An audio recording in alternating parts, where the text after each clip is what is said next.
You're listening to Cards to the Moon, a podcast about trading cards from both a collector and investor perspective. We hope you'll stick around for the ride as we take a deep dive into the state of the hobby, share some hot takes, hopefully some useful advice, and fun stories along the way. Hey guys, welcome back to Cards to the Moon. My name is Clark from 5 Card Guys on Instagram and 5cardguys.com. Co-hosting with me, as usual, is Hyung of Integrity Sports Cards. But John, our third regular co-host, is away again for this episode. But we've been lucky to have a steady stream of guests come on the show recently to sit in with us on the podcast and talk about their hobby journey.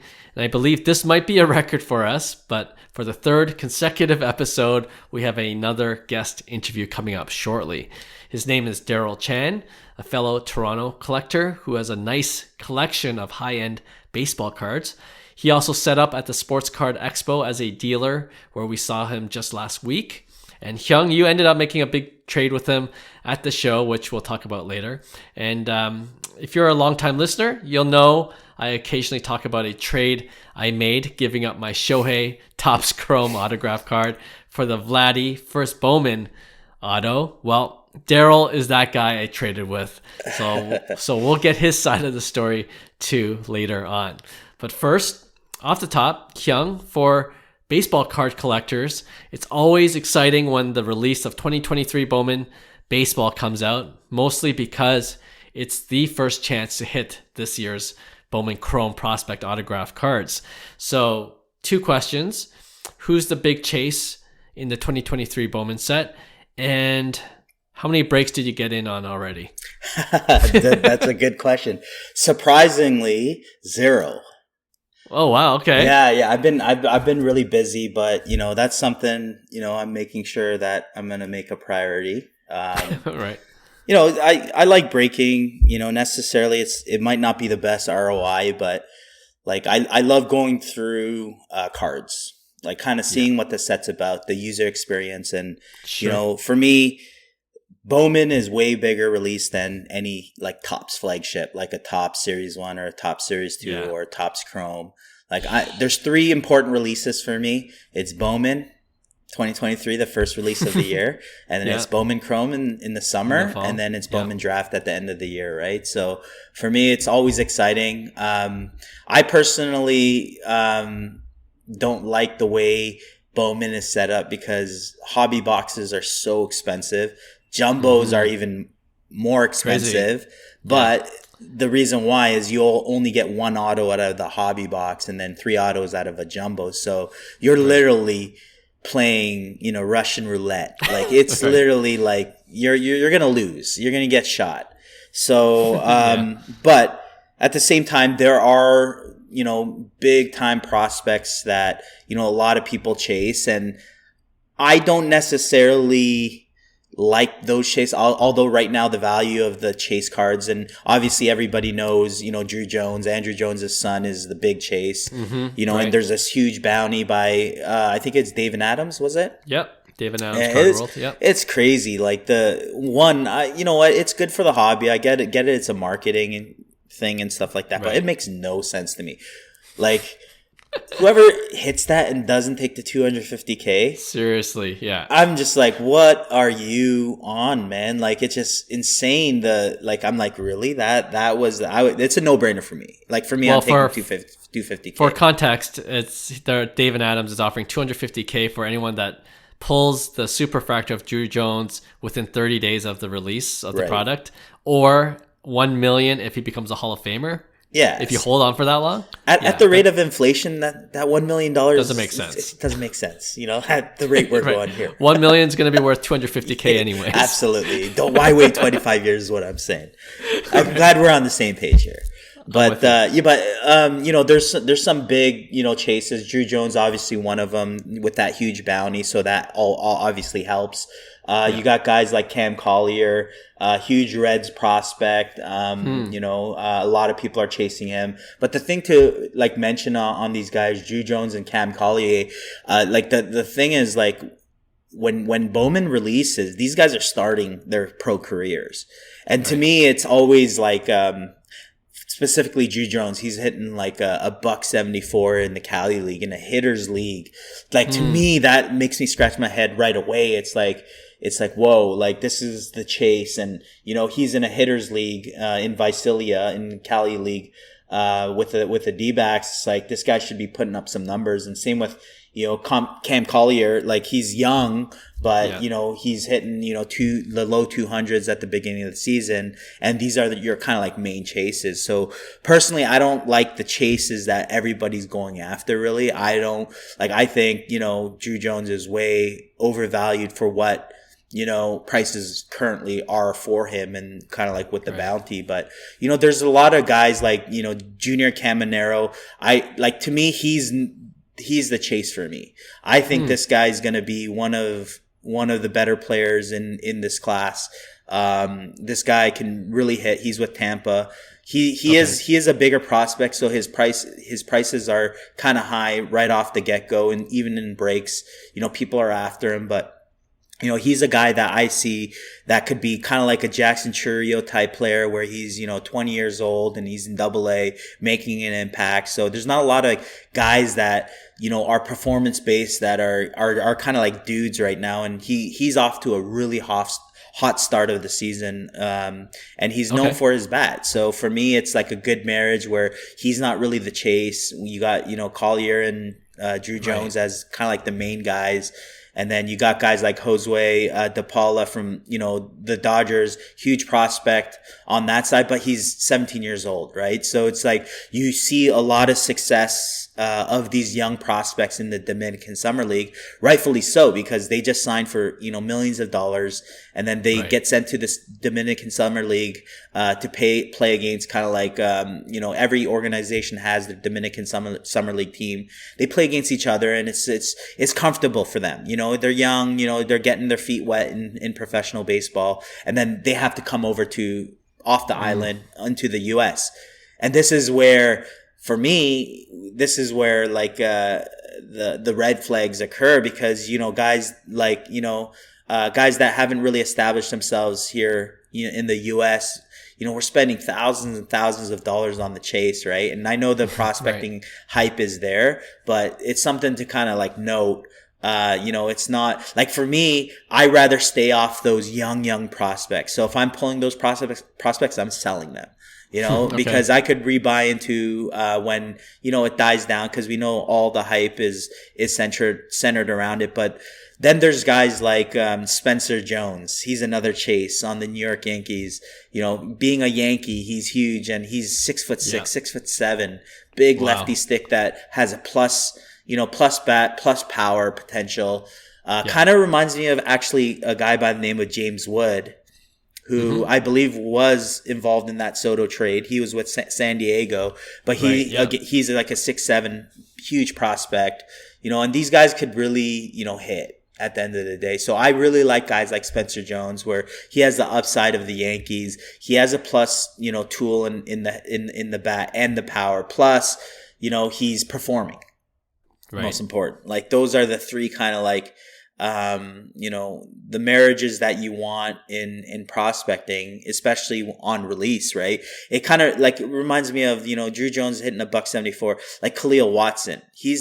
He was a huge chase in 2021 Bowman draft. I remember. And, obviously he got in trouble a bit with kind of like off the field stuff, his antics and stuff. And he had a really bad year, and like prices were just ridiculous. People chasing him on the Miami Marlins, and then tanked, right? So you have to be realistic with that this could actually happen to these young prospects, and it's inevitable. Majority of them will. And then some prospects that are not necessarily, the dudes that are the big chases in Bowman Chrome, they end up having a great season, and then they make themselves, in the top, 100 prospect list, right? But for me, it's all about the top 100 prospect list. I think that's a good gauge of where they are. And obviously, if they're not on the top prospect list, you could gauge based on, performance on, young superstars and their potential. Maybe he's a good buy because nobody's on him, right? And that's where you kind of want to be in the Bowman Chrome game, because, anything can happen a year or two. One good season in the minors, which is inevitable for any good superstar. You expect them to exceed in, the minor leagues, right? So that's kind of like the game that I play with when I do, prospecting. It's a very short-term game, not long term. Yeah. You'll definitely hold bags. But yeah, overall, I'm excited just because it's released. I'm not excited about the price, to be honest. I think that's something that, super, super expensive, like ridiculously expensive. Because you're paying like, at least Canadian prices, it's like $400 an auto for one auto. For a hobby box, yeah. For a hobby box, right? So, but there's a lot of chases out there. There's a lot of good prospects in. I think Topps has been doing a good job with stuff like that. So, I'm a fan regardless. I think the designs are a little outdated, I would say, but I feel like they kind of have the vibe from that 2014, 2015 era, kind of brought it back. But overall, I don't mind the design. I'm not thrilled, but I will say true colors look amazing still, like oranges and golds. I seen a gold Druw Jones. It's beautiful. It's artwork for me, Well, always appreciate the insight, of course. It's always great to have someone like Hyung on this show to just kind of break it down for us. And if you guys haven't seen the price, I think jumbo boxes are going for about $700-800 US. So that's almost $1,000 here. That's crazy. Yeah. For 3 autos, right? 3 autos. That's way too high in terms of taking your chances, in my opinion. So it's like, gamble. I do got to say one more thing. I can't leave out my boy, Eddie Julian. We watched him in the WBC. He was our second baseman for Team Canada. He's one of my guys. I coached him since he was like 15, 16 years old. And he's with the Twins. This is his first card. He's a top 100 prospect as well. He made his big league debut this year. So he's a guy that maybe not necessarily people will be chasing. But for me personally, that's somebody that I think he's going to be a superstar in the big leagues one day. And I'm going to, I'm a collector more so. Yeah. I'm not going to flip any of Julian's cards. So he's somebody I'm looking forward to as well. All right. Shout out to a Canadian athlete for sure. Absolutely. Love it. All right. Well, just going back to that bounty of $250K, we are airing this a couple of days before it airs. So who knows, by the time this comes out, someone might have pulled it. So we'll keep an eye out on that as well. All right. Without further ado, then, let's play our interview with Darrell Chan. All right. Today we have another guest on the show. And as we briefly mentioned off the top, his name is Darrell Chan, who, if you look on his Instagram bio at DCM5V, he's a realtor, an entrepreneur, and an owner of a French bulldog. That's an important detail there. But we know Darrell mostly because of his awesome baseball card collection, and he's a regular at the largest card show in Toronto, the Sports Card Expo, where he's a dealer.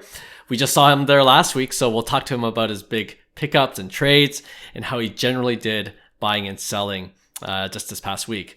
Plus, the timing works out great because, as we also mentioned before, 2023 Bowman Baseball was just released, and you can bet Darrell entered a bunch of breaks himself. So we'll see if he hit anything good. Darrell, good to finally have you on the podcast. We've been trying to get this done for a while now. Yeah, thanks for having me. Appreciate it. Love the show. I mean, I kind of promote it as best I can all the time. Appreciate that. Yeah, for sure. All right, before we get into the recent card show and before we get into our Shohei Vladdy trade from a couple of years ago, Darrell, do you mind telling us a little bit about yourself, how you got into the hobby? Like, did you start collecting as a kid? And like many of us, did you leave the hobby and then come back in recently? Or have you been collecting this whole time? Just curious, what's your story? Sure. So my baseball card journey started off in New Jersey. I was visiting my cousin. Mm-hmm. We were there for a family trip, and he was at the store, and he went to the store, and he's like, "Hey, I'm going to buy some baseball cards. You interested?" And I was like, "Baseball cards? What am I going to do with these?" But 1987 Topps, that was the opener. And wow. We started off with rack packs. So he had a bunch of cards, and he gave me a bunch of cards. As I think about it, he probably gave me a bunch of commons just to get rid of stuff. Yeah. But I remember distinctly there was a Barry Bonds card in there. Nice. So I think that's what kind of got me started. It was never the gum, really. I mean, you think it's the gum, but it's not. Definitely, it was 87 Topps rack packs in New Jersey. We were at some local store. It's sort of like a Walmart, I guess, but back in the day it was called something else. And then I started collecting, and then how old were you around that time? Would you say? I'm 10. Okay. Yeah, so just getting the hobby a little bit, and then when I got back to Toronto, I wanted to open more stuff. It was also 87 Topps, 88 Topps. My buddy Carlos, who used to own Sluggers, Sluggers 55, right. Of the store, it was by my school. So Nice. at lunchtime, a bunch of us would just kind of go off property and then walk to Sluggers and go buy some cards. Come back and take a look at stuff, trade amongst ourselves, and but just buying different stuff. Even wrestling cards, I remember we were buying. Oh, really? Right.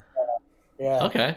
So I guess the big chase at that time when I got to it was grade 8 is like Upper Deck, 89 Upper Deck, and big face Ken Griffey Jr. Yeah. That was the chase. Yeah. So we were sitting there trying to save up allowance to get enough to buy a pack, and hopefully hit it. Yeah. So, yeah, that was the time, and then obviously got into the junk era for a little bit. Went to university, got out of it, got back in the LeBron year, where I actually worked at a card store part time. No way.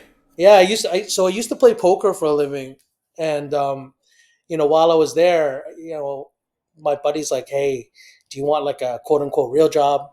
So, yeah, sure. I'll work at the store, and then and then I'll just go play poker at night, which was good until I never got paid, except I got paid in product because I kept ripping stuff. So, luckily for me, that was the LeBron year.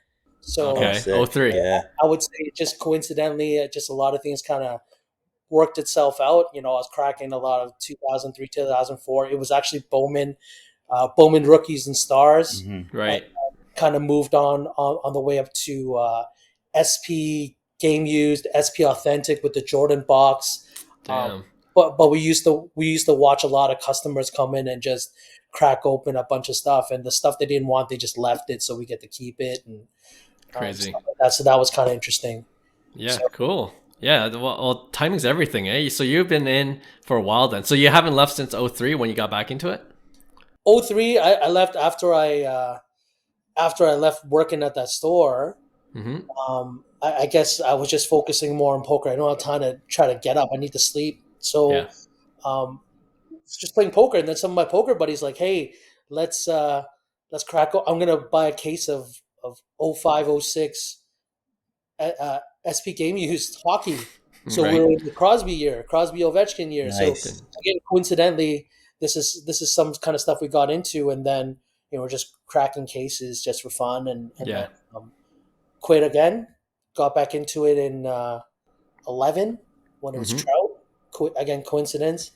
And then this guy comes back in at the right year. Yeah. Like, that's amazing. It's coincidence, right? And then after that, like I got into real estate, and then like I just kind of took some time off, and then back in the game in 15 when McDavid was out.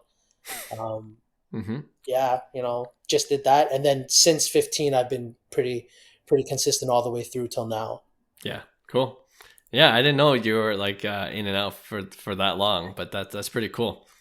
Yeah, sometimes it's just timing. I mean, I think there's going to be a lot of people coming in for Bedard, same sort of thing. Sure. I think a lot of people are going to be quote unquote quitting after Bedard year too. Yeah, I'm sure that's the case. Well, I first met you a couple of years ago at the Sports Card Expo, and that's when I traded my Topps Chrome Shohei Ohtani base auto, Min Gem, for your Vladimir Guerrero Jr. first Bowman Chrome autograph card, True Gem. Yep. And if you're a longtime listener of the podcast, I've mentioned it a couple times, and I wrote a blog post about it. And I, we always joke when we see you at the card shows, we're like, let's clear the air on our podcast, what the trade was and how it went down. So I'll say my side, and then I'll give you a chance to say your side. All right, Darrell? Sure. Okay. Well, the reason I made the trade, I remember this, that because I bought that Shohei on eBay It's a BGS 9.5 min gem, like I mentioned, for like under $500, right? This was, like 3-4 years ago, and if you remember, Shohei had that one year where he was injured most of that time. So I was like buying the dip, and obviously after the hype when he first came into the league, it's like he was a unicorn. He could pitch well and he could bat well, and he got injured, and then I bought right after that. So I got it for like really cheap, right? And so I thought like he had his MVP year, and then that's when I went to the Sports Card Expo, met you for the first time, Darrell, and I was like, can Shohei do this again? Or what's up? I was playing my odds. We actually talked about this on the pod. We were like, no, yes. You were like, it's not going to repeat. Yeah. No, I'm like, there's no way, he had a phenomenal year. I bought it. I'm like, he just needs one good year, full healthy year, which he gave me, won the MVP. And then I was like, I'm just going to sell high because it was going for, it was 2x by that point at least, right? And then I saw your True Gem Vladdy, and I'm obviously a Blue Jays fan as a Canadian Toronto boy. So I thought, and it's a Bowman Chrome versus a Topps Chrome. All these things just added up in my head. I'm like, that'll be a good trade for me. And at the time, I felt good. And of course, fast forward 2 years. Shohei is a true unicorn. He repeated. He should have won the MVP. A lot of people would say, if Judge didn't hit the 60+ homers, Shohei would have definitely won the MVP, right? And then Vladdy, on top of that, Vladdy had a down year last season, right? So all these things contributed to the fact of where we are today. So Darrell, congratulations. You won the bloody trade. You guys both won. It seems like you guys both won. That's true. I didn't lose money on the Vladdy, right? Well, let's hear Darrell's side of the story. Yeah. Let's hear it. Bob, and I mean, a lot of people come up to the booth. Like if you ever come see me at the show, I'm always busy. Like someone's coming up, I want to do this, I want to do trade, you want to buy. Yeah. And so, definitely when someone comes up with like a quality piece like that, I'm definitely interested. Ohtani wise, I think this is the year I had just come back from the National. So you're saying like you're buying Ohtani on the low. I bought Ohtani at the low in 2018 when he had Tommy John. I was a big thing, and I try to buy Asian players and stuff like that. I'm like, even if he's a bust, at least I'll go get it. But that show, I traded some stuff. It was about $1,700 worth for a blue pitching BGS 9.5. Oh, wow. 9 center. Nice. Yeah.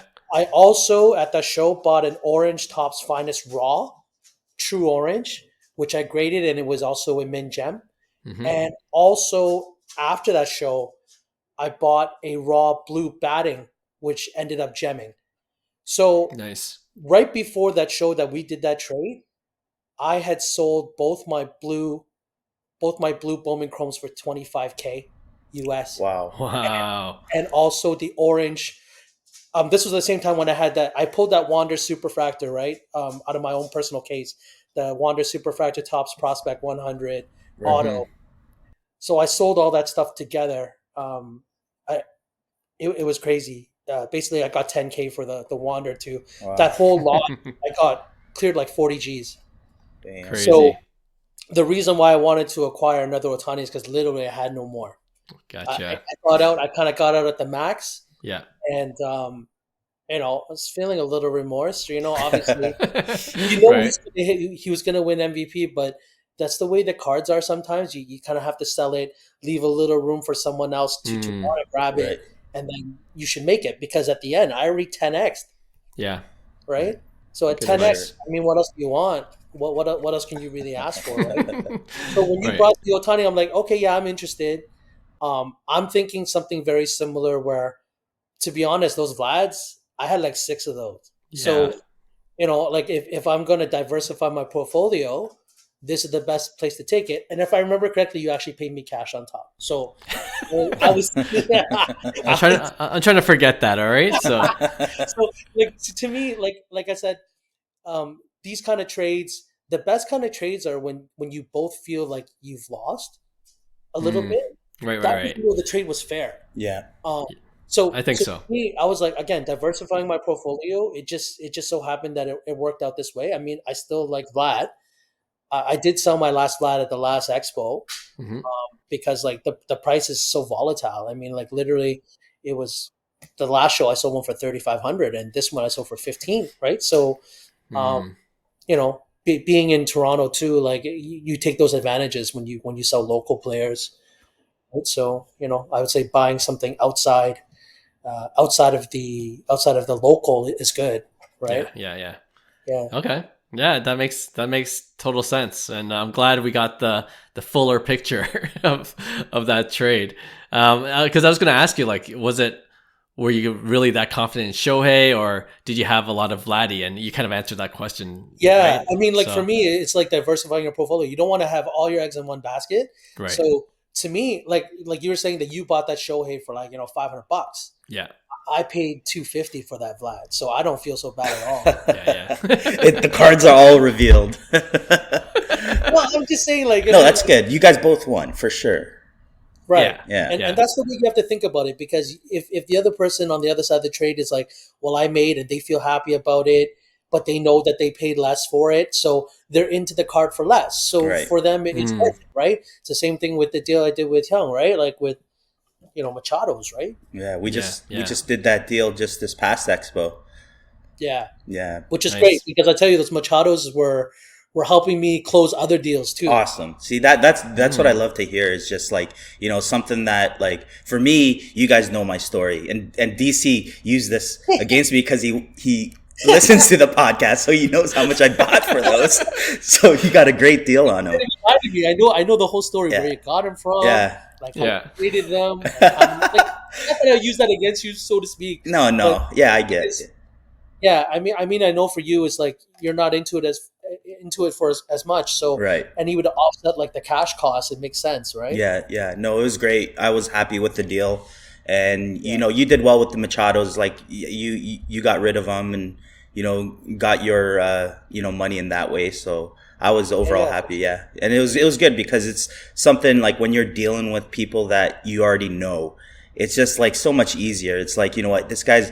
Every time I see Darrell at a card show, this guy's hustling. Like, this guy is the Yeah. art of hustling. Like, you need to, film like the behind the scenes, because he probably talks to about, 50 people a day, per day at a card show, just making deals. So yeah, like, for me, in my perspective, it was the same thing. It's like, I'm a big believer in Vlad, and, I've seen Vlad's market so ridiculously high at one point, and Vlad was the chase, for all of us at one point. Right. So to me, it's gone as low as it's going. And, I had some slabs that, had profit in it. So I don't mind dumping it into something that, is long term for me anyways, right? It's like, I'm building my collection, I'm building my portfolio. And, I told Darrell this too, right? It's like, these slabs really don't mean, much to me. I just want to take my profit and, put it into something like, it was a Vlad Blue, 2016 Bowman Chrome, PSA 9 Sweet. auto.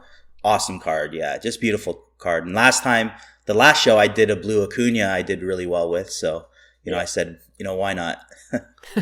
Sure. Yeah. Well, we know now if we want to make a deal with Darrell for the future, we got to talk about things off the air, right? Yeah. You got to You know bring up what? the secret case. Yeah. No, I'm okay with it. Like I said, if I'm both just kidding. parties win, it's all Yeah. good. And that's the beauty of the community too, right? So Yeah, no, it's all good. Yeah. I'm only kidding, obviously.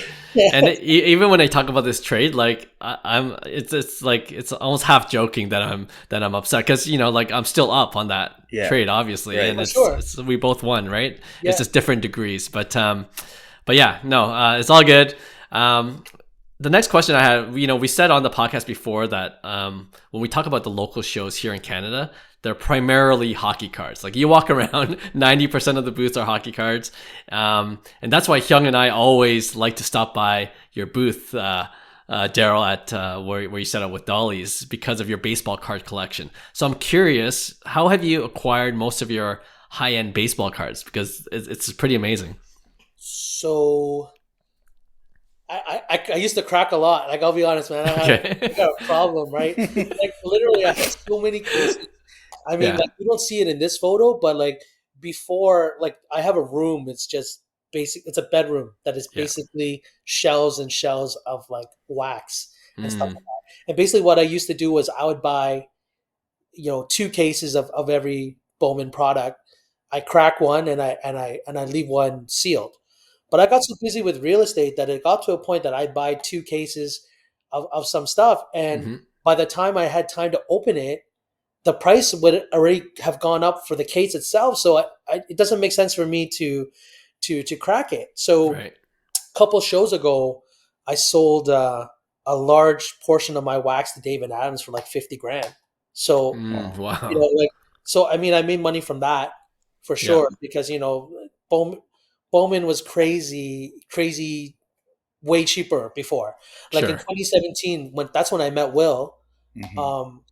I was cracking jumbo cases of 2017 Bowman for $1,800. Wow, Wow. Had had that's crazy. Yeah. and like some of the stuff we pulled out of there was crazy. I had one case I pulled 3 Acuñas, a refractor, a base, and a gold shimmer. Jeez. The refractor and the shimmer both pristine BGS 10s, Oh, and jeez. and the base was just a base 9.5. But the funny thing is, I didn't even care about Acuna back then because he wasn't even the chase. Yeah. The Right. chase was Kevin Maitan, and if you ask me about Kevin Maitan, bro, I got 2 black labels, an orange shimmer and a gold like 9.5, like No way. just sitting there on my shelf. I almost want to just put it in my showcase sometimes just to show it off. But it's like, Yeah. So you still have it? of course I still have those. Who am I going to sell those to? Amazing. He might make it. He's only Yeah. like 23 now, I think. Yeah. But Sure. off their rookie chart a long time ago. I mean, that's the thing with prospects, right? Like sometimes Right. you hit and sometimes you don't, right? But True. so I Very used to true. crack a lot of stuff, and I would say I'm pretty lucky. Like most people in the industry, when they see, because I whenever I crack my stuff, I record it. Hmm. So people see the stuff I crack, they're like, holy cow, right? Like pretty lucky. Even my own personal cases, like there's an ongoing joke that basically I crack way too slow. Like a breaker will crack a case like an hour. I will crack like half the case in like 2 hours. I can tell you, my gem rate is very high because I'm very careful with the cards. We need more breakers like DCA. Yeah. Well, I don't know what the attention span would be for most of these guys. They would just stick to the recap, I think. But, Yeah. That's cool. That works. So I think for me, it's like I bought some stuff too. I mean, Yeah. you kind of acquire your collection. Some pieces that I sold for a lot, I've reinvested the money into buying Okay. more pieces. And Right. because I do these these shows, I mean, I only do the expo, to be honest. It's the biggest show. I do it twice a year because I don't have time to do this stuff. Like just pricing alone and comping stuff is like a pain. Yeah. But these shows, I'm always able to acquire stuff because people always bring me things, and they always know that like cash wise, I'll always have cash if I want to buy something. But generally speaking, people come and they're like, "Hey, I want this piece. Are you willing to trade?" And of course, I'll say, "Yeah, but it's got to be something really good." And then trade value is a little bit different unless it's something I really really want. Right. So, like I acquire pieces like that. So That's interesting. Yeah. I'm always curious. Like your booth is always like your display cases. Like I always see something that I want when I go see Darrell's cards. So you don't have to wait for the booth. Just message me and say, "Hey, DC, I want this," and I'm like, "Okay." okay, nice. Now that I know that, yeah, sweet. Yeah. Well, I was going to ask you about because I really just see you in person at these shows, like you just mentioned. Are there cards you always look to pick up or trade for while you're a dealer there, or do you just like know it when you see it? I would say generally speaking, I'm trying to pick up slabs or SP stuff that I know I can, like liquid cards that I can sell. A lot of the times, like when I do these shows, even the stuff that I got from Hyung in the trade, I don't have most of that now because I sold it at the show or I went towards another trade. Right. So a lot of these kind of cards, like I acquire, I kind of gauge what the interest for something would be. Like this show, I acquired a bunch of J rods for my, I figure I can sell them anyway. But like if I was getting Vlad autos or or stuff like that, like cards that, because there's different tiers of collectors, right? So I'm trying to hit every kind of tier, so to speak.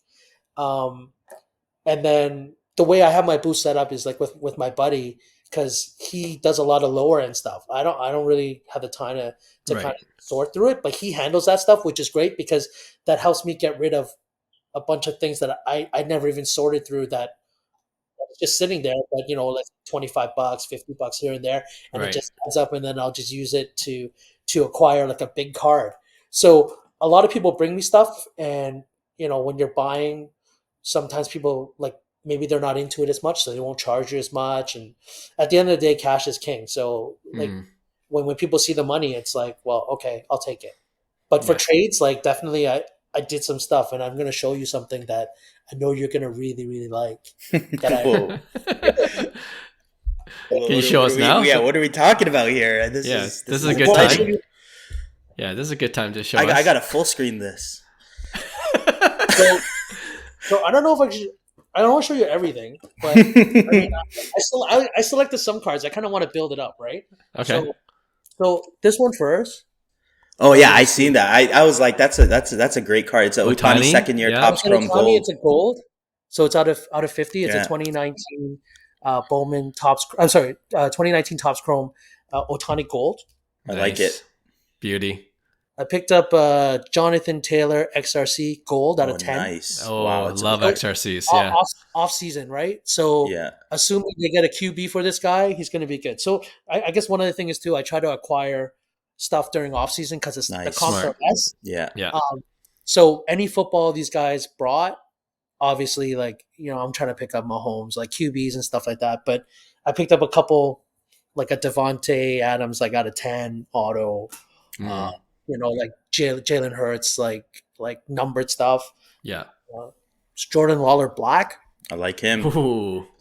Yeah. 75. Jordan Waller. 75. Yeah. Cover match. Curtis Mead. I like him too. Okay. That's Sapphire. Yeah, it's Sapphire purple. That's a beauty. Very nice. Out of 10. Yeah. I actually picked up 2 Jason Dominguez PSA refractors. Yeah. And like the price that I got him at was like a good cash price, but like I've already sold one for like a lot more. Oh, nice. Already. J-Rod SP out of 71. Yeah, the black. I saw that at the show. Yeah. That's a so beauty. I picked that up in the trade like literally like half hour before you got there. Yeah. What did do you remember what the J-Rod black, like what you traded away for that? Or like what was I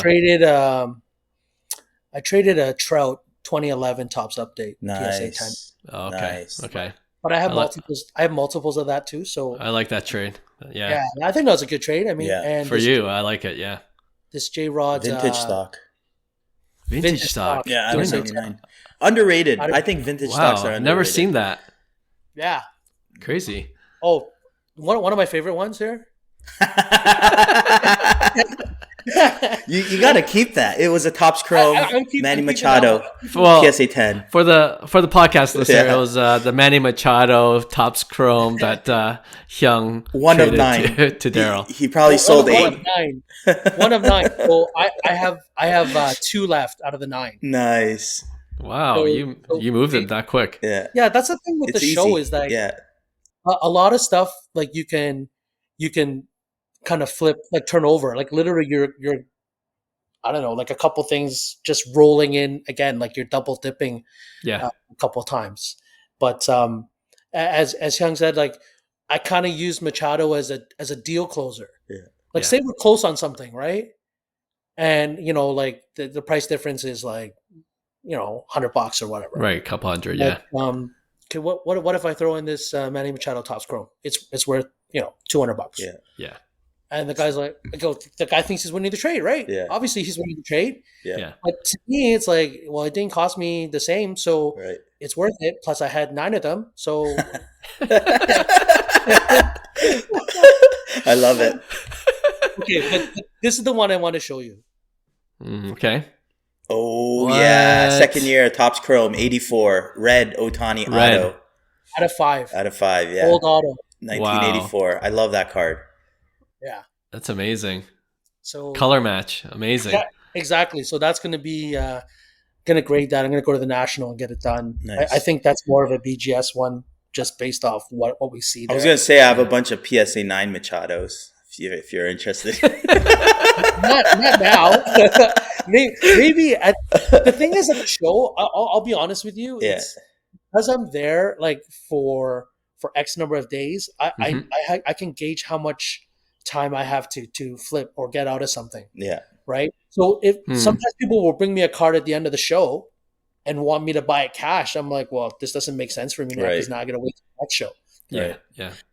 So it's more difficult. But usually when people bring me stuff at the beginning, usually the Thursday at Expo is like, they say it's VIP, but honestly, it's a lot of just dealer to dealer trades. So a lot of the time I'm not going to be making deals there because those guys are just basically taking my stuff to put into their showcase. Right. But the reason why I do really well is literally, like you were saying, like there's not a lot of baseball guys at the Toronto Expo, and everybody knows me because I always have mostly baseball. Mm-hmm. When people ask me, and I have a very small selection of hockey, but the hockey is good stuff. But really, it's the baseball that gets a lot of people, right? Sure. That's what drew me in for sure. For sure. I mean, you don't see it often. I mean, when you go to the national, it's going to be reverse. You'll see very little hockey. Yeah. But I would expect that. Is rampant, which is great because like that way on the other side of the table, it's actually quite fun. Yeah. Nice. So you've been to national before? I've been to national like 4 out of the past 5 years. Nice. Oh, okay. Yeah. I mean, I make it a thing to go, except for when it's in Atlantic City, because that's the only one I don't want to go to.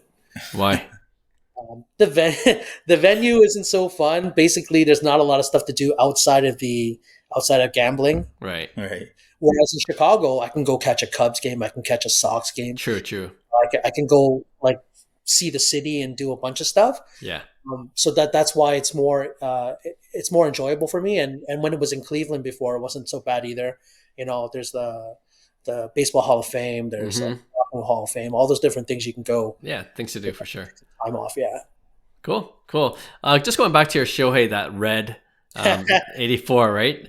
So you picked that up? You got that at the recent show that we're yes. at? Yes. Okay, so I guess that's one of the benefits of being at a live show. Like for raw cards, you could really inspect it, right? Is that a benefit, or was it because of Shohei you just wanted? It was because it's just Shohei. Okay. Actually, it was already graded in a different holder. Mm. Oh, I see. Okay. But it's one of those holders I don't really like, and I don't know if I should mention what holder it is. Okay. But, so you cracked it. Yeah, for sure. That's an automatic crack. Yeah. But either way, at least I have a general idea of what it could be. The condition, right? To be honest with you, I don't even look at my cards. I give them to my friend. Like, my eyes are so bad. My friend takes a look at them. But like, I mean, obviously I can see if there's a crease and stuff like that center. Right. Down to like different surface issues or things like that. Like that's not really my forte.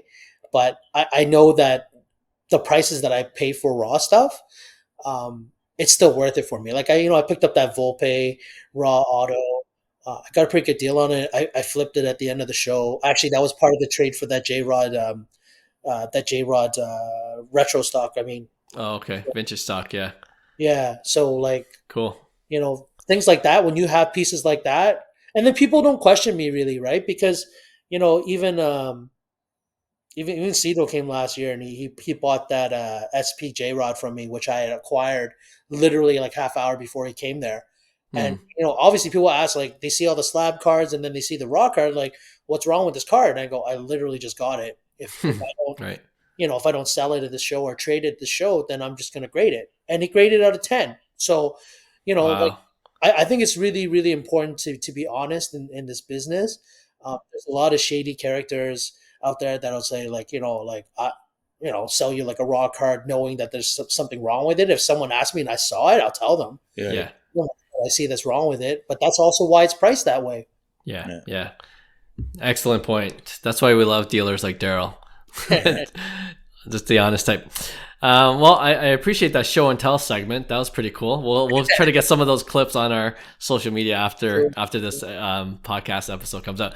Lastly, before we get into some rapid fire, and I don't know, Hyung, you could come in at any point with any of your questions. But we were talking off air about the release of the 2023 Bowman Baseball this week, and you mentioned you were in a bunch of breaks last night. So did you get any hits? What was your strategy when entering the breaks? Do you like to go random or PYT? Want to hear all about that. So yesterday, the breaks I got into were pick your team. Okay. So I had focused on a couple because I'm looking for a couple of players from specific teams. So obviously, it depends on what the price of the team break is. Right. So sometimes you have to like kind of look at different sites to see, because some people have the wrong price, or like the price is like price low. Okay. Yeah. So for instance, this one particular site, I was always looking to buy Cincinnati because I want Cam Collier. Yeah. Yep. So that was the big chase for me. Philadelphia for Justin Crawford. Mm-hmm. So, I mean, those were the two key teams, and they were in the price range I liked. But then, as I was perusing the teams, there were a couple breaks that I saw the Marlins for $50. Okay. So the Marlins for $50, I thought was a steal, considering other spots had it for like double the price. Interesting. There's only one. I think it's Jacob Berry, like something Berry. But I mean, I scooped up as many at the Marlins teams as I could. At the end, I was only able to scoop up one, because these were like half case breaks. So what I like to do is, I don't like buying just a half case. I got to buy the whole case, because the last thing you want to do is buy the half that sucks, right? And then the other yeah. So, I make it a point that if both sides are available, I'm going to go try to grab it. So I didn't hit any Collier, but I hit Almonte. I hit a color. I hit a blue, a solid blue, and nice. I hit a refractor of him in my couple case breaks. And then from Philadelphia, I didn't hit Crawford. I hit a gold paper Crawford. Nice. But I hit Hao-Ju Lee, I think it is. He's a Korean player. Korean guy, yeah. Okay. He's going to be good. I hit a speckle out of him, and yeah, I mean, I think those were my big hits. Cool. Those, yeah. See, I think I think I knew why I got along with Darrell all the time. We're cut from the same cloth. Just, right. Bowman comes. It is the best release. I love Bowman, so I'm all about the breaks. I love prospecting. I love the anticipation, the hype. And it kind of sucks that Bowman is so tough to pull like good autos at the end of the day, because in hobby boxes you're getting one auto, and prices are astronomical actually. Off release, it's crazy. Yeah, especially Bowman. But like I said, I love breaking, so that's why I think we get along. Really well, because that's something that I was watching actually one of your breaks when you had Seattle earlier this afternoon. That was kind of crappy. I was hoping you pull a Montez or something, or even a Gabriel Gonzalez or something pretty nice. Yeah, I mean that's the problem with those kind of breaks too, is because he's talking about like velocities breaks, and like getting a full case in Canada now, just allocation wise, is very difficult. Even right. Even like my go-to when I go to Dolly's to go get, like, he didn't have any jumbo cases. A lot of time I just go to the US and I kind of grab them, but the price was so astronomical that I can't even warrant it anymore. Yeah. A lot of the times now it's like, and people will get used to this as they continue collecting, that it's better off that you just buy the card you want instead, because 100%. Exactly. It's literally a gamble. Like, I get it. Like, if you want to try to hit like a color, or like, right. super fractor. Okay. Yeah. It's gambling for me. Like, definitely it's the high of, for sure. Yeah. But the fact of the matter is, not everyone can hit monsters. It's not possible. Yeah. Breakers always look like they hit monsters because they crack so much product. Right. But yeah, I would just rather just buy the card. I think at certain times it's just that right at release is going to be the highest. Yeah. So I don't think it's the time to buy it. And then the logistic of whether or not someone has left you a not so gradable card, right, always comes into play too. So that's the only real advantage, I think, of opening the stuff yourself, is that unless you buy from someone directly right after they crack out of the case. Yeah. No, for sure. I agree with all your points 100%. You asked me before, like, do I get into 2023 Bowman? I'm not a big paper guy, and you guys both talked about the odds of getting a really good Chrome. Obviously, it's a gamble, and you're just entering breaks for the gambling aspect of it, hoping to hit one, right? And for me, I'm more like I'd rather buy the single at a premium if I really like the guy. Yeah. But where's the story? There's no story. That's the justification you need. Darrell, that's why I have Hyung on the podcast. He's the guy that does it. He lets me he'll lose bring the money. Stories. He'll lose some money, but he'll get some really good hits. I personally like breaking like Bowman because there are multiple times, even though like let's just say I don't like hit anything, there are multiple times a year or 2 year later I have cards that are just like, what? Like, it happened with Michael Harris. That Michael Harris 10 was in my common cards. It ended up PSA 10ing when, he won Rookie of the Year. I submitted it and it PSA 10. That was just in a junk pile because in 2020 it was Volpe, or that whole year it was Volpe Dominguez. That's all anybody cared about at that point, right? So like for me it goes both ways too, but obviously, the ROI instantly at point will not make sense because I guarantee you could even buy probably, a jumbo or hobby box, of 2023 Bowman and hold it. And you'll probably do well in the long run if you don't rip it, right? So there's that aspect of, it could go both ways at rip. You could hit a red monster that totally, changes your game in terms of your cash flow and stuff like that into ripping products, right? And I see a lot of people actually do that on rips. Because I always see Facebook. That's all my feeds are, by the way. Facebook just exists strictly for ripping. Yeah. So I see people like pull these monsters and I'm just like, man, that's the thrill though, right? It's, being able to zone in and not, rip your own boxes. You join breaks, you get lucky, the pick your team makes more sense to me, but, randoms, you sometimes could get lucky and, win out on some stuff too. So yeah, no, I enjoy the whole release 2023 Bowman. It's exciting. I've been watching some breaks. I haven't participated myself, but it's inevitable is what I'm saying. after this show. Yeah, exactly. I have a break waiting. I'm coming over. I'm gonna bring a case. We're gonna crack it. Let's do it. Let's do it. 100%. Let's do it. Let's film it. Yeah, that'll be fun. I'll come by just to watch. Yeah, let's do it. Darrell, this is fun. This is fun catching up with you. And what we like to do with our guests, like I mentioned at the top of the show, I'm just going to give you 4 or 5 short answer questions, or they're short questions. You could answer them as long as you want. And they're pretty simple. Is that okay? Yeah. I won't be like Denny.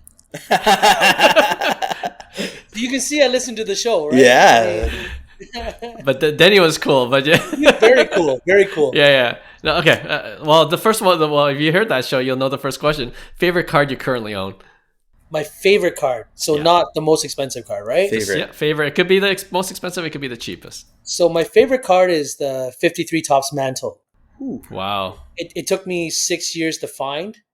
Okay. Because in the certain price range, and I could only really kind of warrant to buy like an altered version, but I wanted to make sure it's altered authentic. Mm-hmm. I have that at the show posted all the time just because it brings people in to talk about it. But the eye appeal on that card, on the front of the card, is crazy. Color's really, really solid. I get a lot of compliments. And then people will ask, like, what's wrong with the card? Then I show them in the back. Basically, back in the day, a lot of people used to, like, stick them onto notebooks or stuff like that. Right, yeah. Peeled the card off. The back of the card, some of it's missing. Right. Gotcha. Right? Gotcha. But the front of the card is preserved and it looks so nice. So that's definitely my favorite card just because, not that I wouldn't sell it. Obviously, like if someone came and give me a crazy number, I'll sell it. Yeah. And then I'll find another one. But that one, it took me so long to get. Cool story. I like that. Awesome. Well, I had the second question. I'm not sure if it applies because you mentioned you really only set up at the Sports Card Expo. Like, have you set up at other shows like outside of Toronto?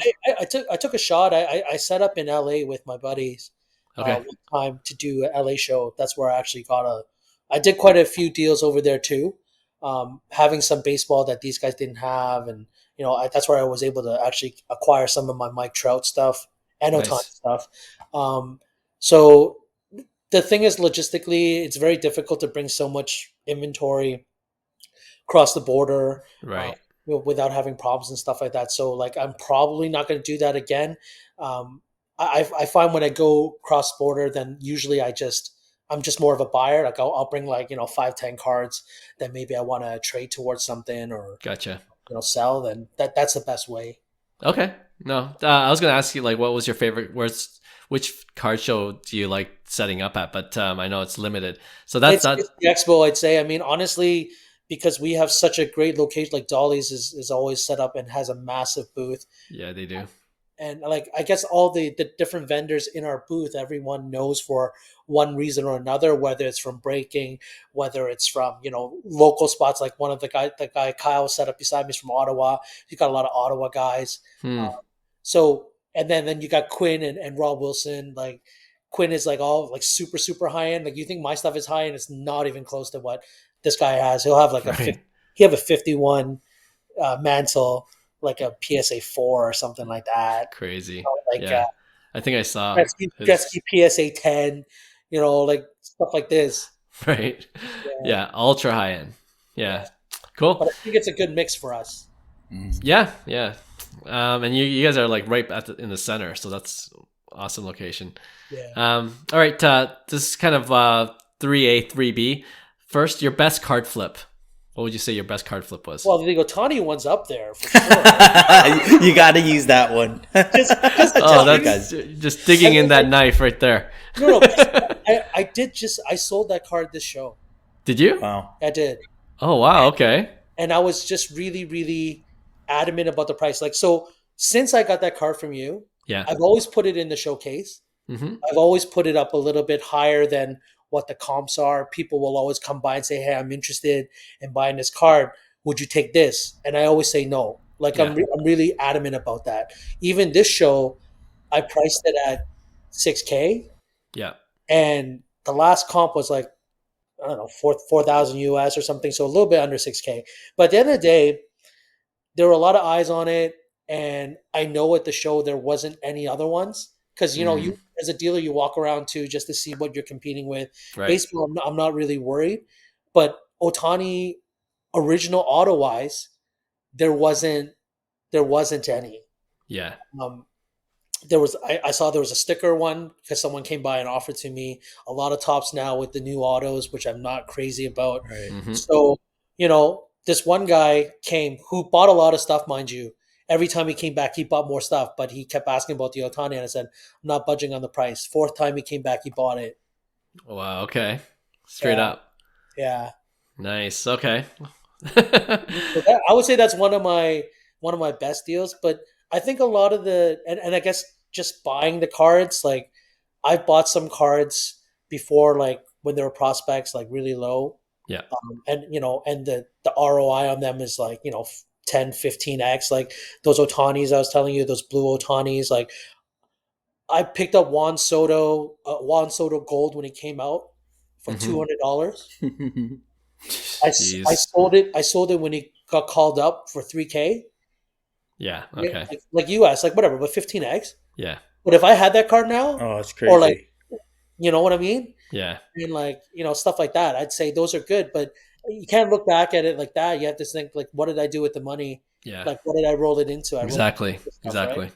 Yep. For sure. That's definitely a good lesson. And so on the flip side, pun intended, what's your worst card flip? Worst card flip. Because we like to be accountable on this podcast. We have a segment called Dead Wrong sometimes. Sure. We can't bat 1,000 all the time. No, definitely not batting 1,000. Yeah, I wish you asked me this question before. I could have prepared. I'm just thinking.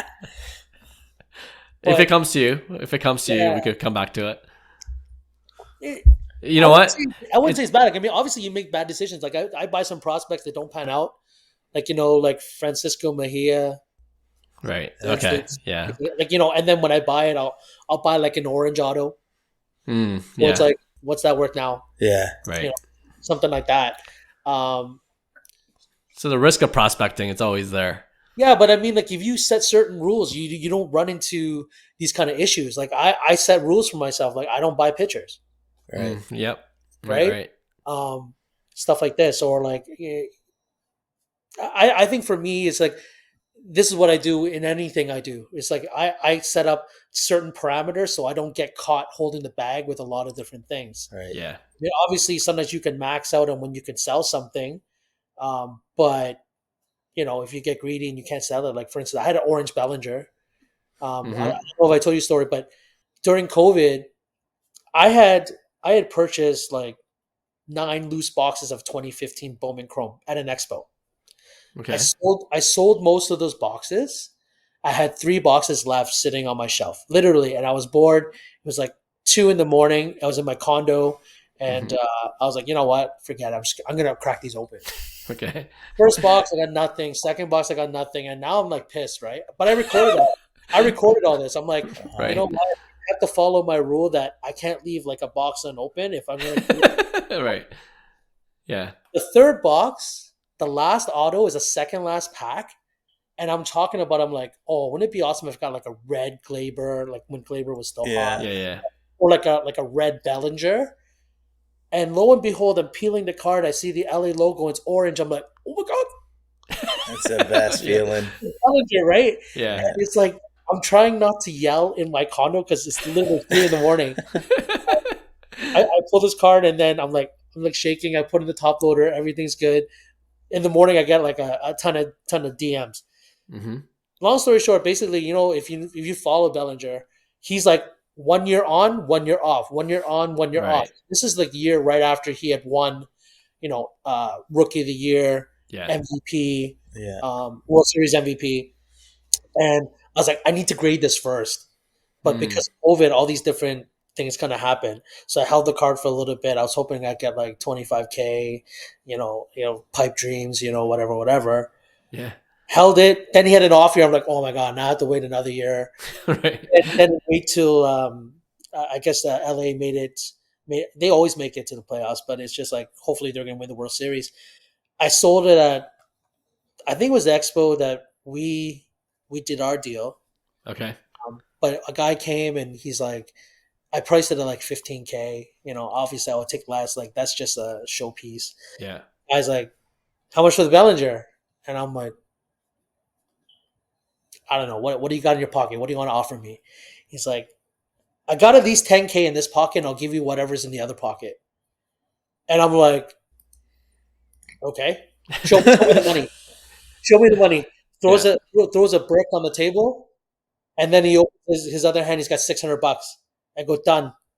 10,600 for this Bellinger. Take it. So happy now because sure. What you're doing now, right? Yeah. So I would say like sometimes it's just like I didn't maximize on certain cards. Yeah. That's probably my some of my flaws, and honestly, because I'm so busy with real estate, I don't keep up exactly when people are like at their peak. So sometimes it works out and sometimes it doesn't. Like it worked out with Ohtani just because, if I was really, really on it and he came back from Tommy John surgery and it's like, hey, maybe I should sell it now after a couple wins, right? Get money out. But literally, so busy with real estate that the last time I took it out, he started going on this crazy tear, and I'm like, okay, I'm just going to sell it at the at the National. Yeah, I like that Bellinger story though.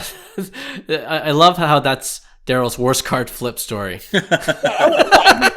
Basically, you lose like 10K. Yeah. right. Yeah, it's perspective, I suppose. Yeah.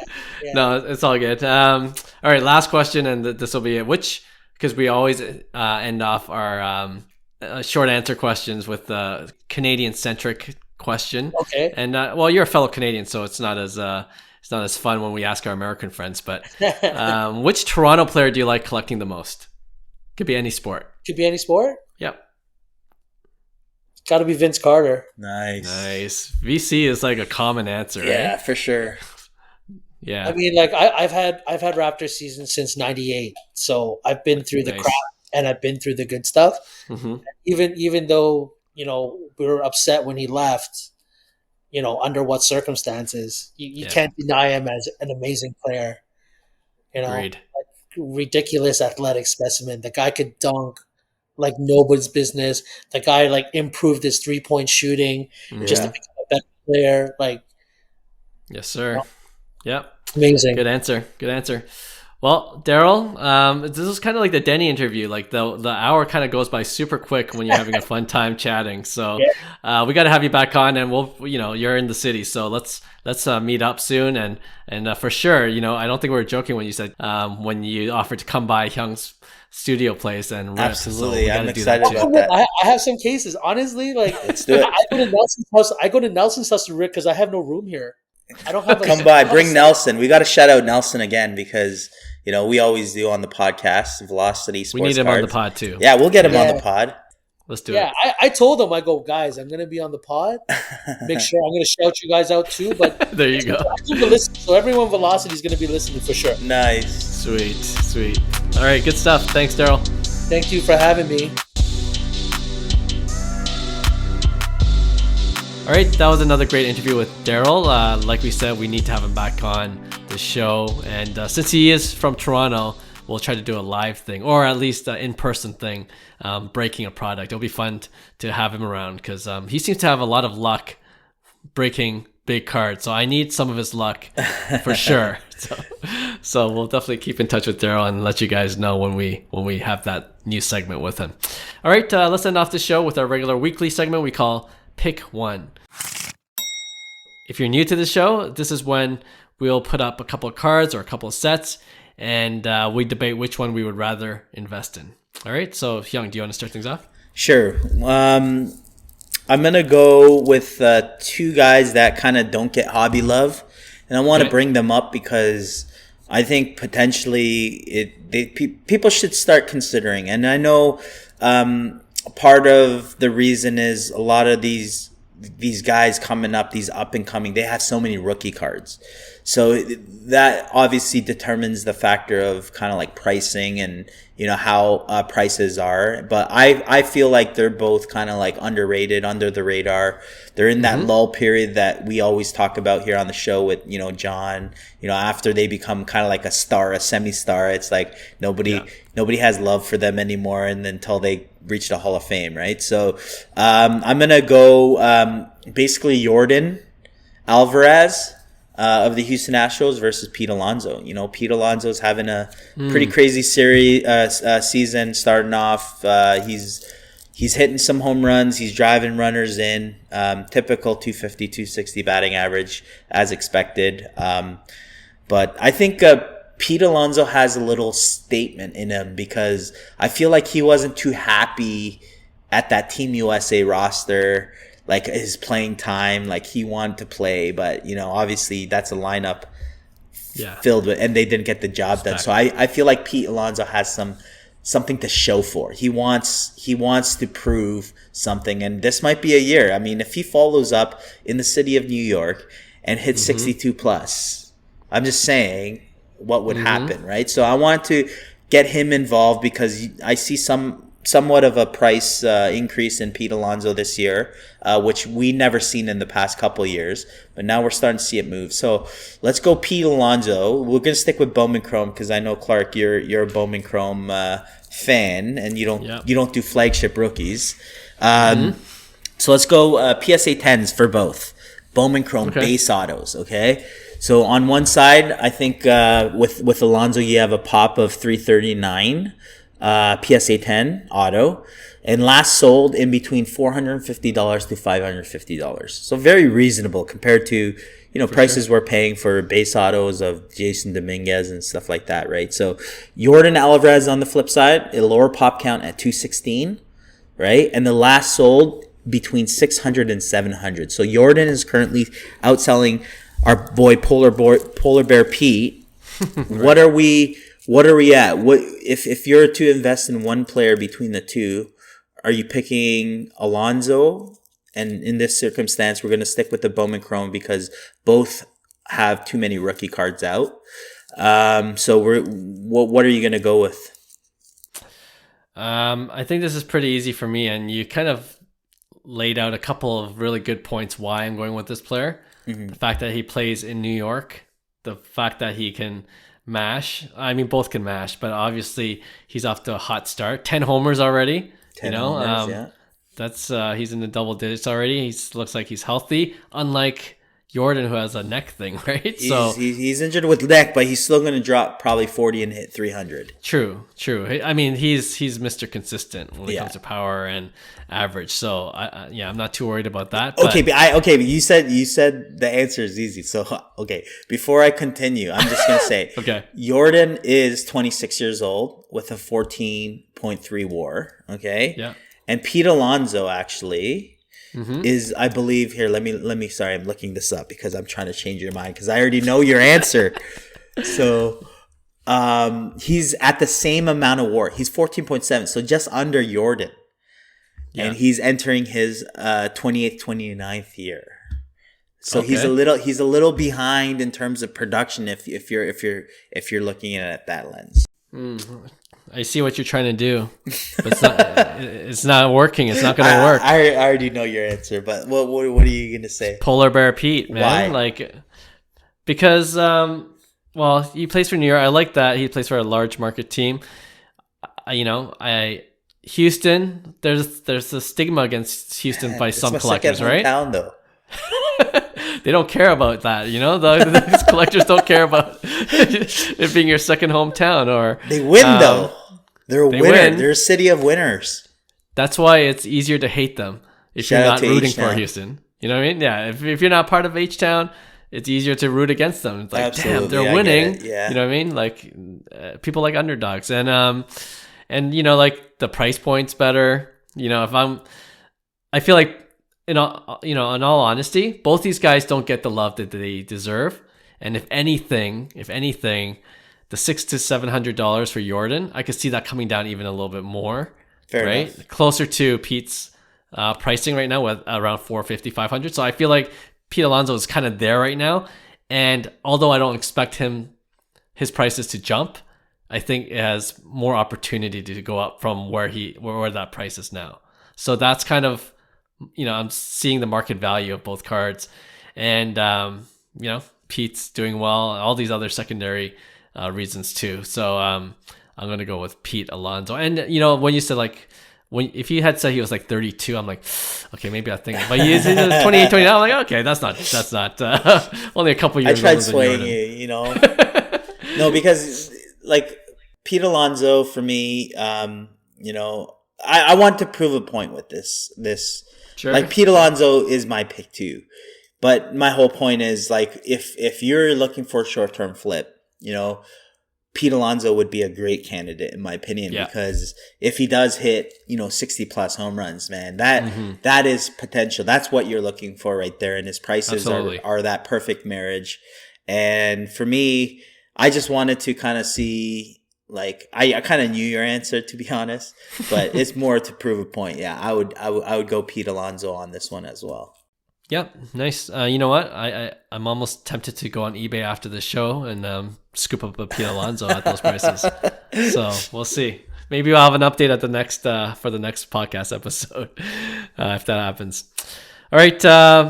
Okay, so this next one, I'm kind of trying to make a point as well, but I'm going to mix it up. I gave you a couple of choices earlier before the show, but I'm going to swap one of them, okay? So the one that I'm keeping is the Druw Jones. We're talking about 2023 Bowman.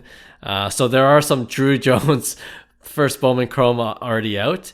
There's a refractor number to $499, and it recently sold raw for about $11.50. Wow, right? What? $11.50? Raw. $150 or $11.50 did you say? $1,150. Right? So you already know my answer. Okay. That's why I initially had Bo Bichette, but I'm going to swap that out, and I feel like I still know your answer. Corbin Carroll, let's say another fellow Arizona Diamondback, okay? Oh, okay. Corbin Carroll. Numbered to $499, so same refractor. His, of course, is a 29 Bowman draft. PSA 10 grade, and it sold recently for $1,000. A PSA 10 in what? Sorry, say that again. Numbered to $499, same refractor. Numbered to $499. It sold for that much. Corbin Carroll. Corbin Carroll, yeah. Primarily known for his speed, of course, but same team. What are you going for? Oh man, this is tough. This is a lot tougher. Because Because you would have gone for Bo Bichette easily, right? Easily. If you said Bo the blue Bichette, wave? oh yeah, if it's blue, 100%. Like Right. I would have probably went like refractor at that point too. Corbin Carroll's interesting to me, man. Like he's like I personally seen Corbin Carroll play. He's a phenomenal player, and I think he's gonna prove a lot of people wrong. But I don't think he's a 30 home run guy, which everybody understands. He's a small guy. He's a smaller guy. Him and I'm telling you, Pete Crow Armstrong and what's called Corbin Carroll remind me very similar. The way they play, like speed based game, just a grinder, dirt bag. So for me, Corbin Carroll is gonna have a phenomenal big league career in my opinion.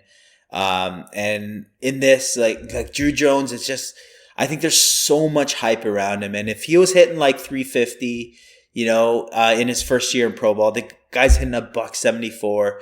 It's very tough for me to buy at the peak when somebody's not performing, even though the hype is like there, even if he's like the biggest hyped prospect, in the last 10 years, doesn't matter.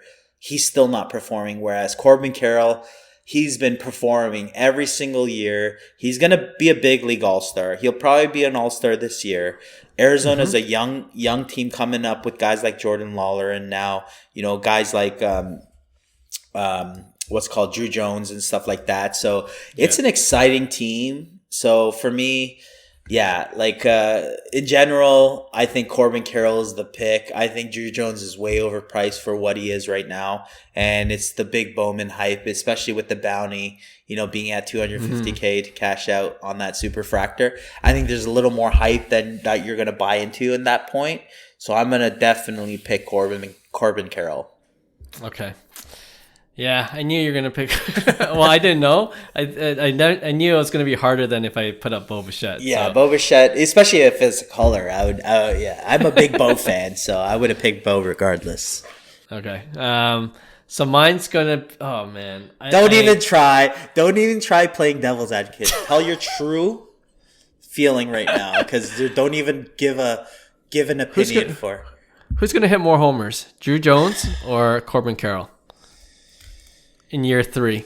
Yeah, but that's the thing. It's like what's going to happen? That 1150 is going to drop to about $300, and then that's where you start. Go from there. Okay. If he hits that many home runs, then yeah. Hey, maybe Druw Jones comes off and just keeps on hitting like crazy. You look at Julio Rodriguez. You look at Acuna. Like you look at their previous prices of where kind of like their refractors went. Before they were in the big leagues, and then where their spikes were, and you'll see that it's not worth it to buy and it was raw too, right? Yeah, that's insanity. Right. That's what's wrong with the card hobby. Why were you buying Druw Jones refractors for $11.50 at release? Hey, it's fresh out of the pack, so it's got a good chance to. You know what? I hope I pull Druw Jones. so it's a right away. Absolutely, 100%. I don't think it's a hold at all. Like there's so much hype, and I'm not saying like Druw Jones isn't talented. By no means. That's not the whole point, right? It's just price basis. We're talking price basis. For sure. Release 2023 Bowman is the big thing. He's batting $174. Come on, guys. Fine, Corbin Carroll, PSA 10. You got it. I mean, like, Corbin Carroll could steal 50, 60 bases too, right? But, right. Yeah. So that's another thing going for him, and it is a PSA 10 already. But yeah, wanted to make the point that right now, current prices of 2023 Bowman hits are incredible. Really, truly incredible. But it's crazy. We talked about this whole episode of how not it's worth it, but like I'm just waiting for me to join a break still. That's crazy. Yeah, this is the hobby, and you can't do anything about it. This is why we love it. Gotta love it. All right, that's a great way to end the show.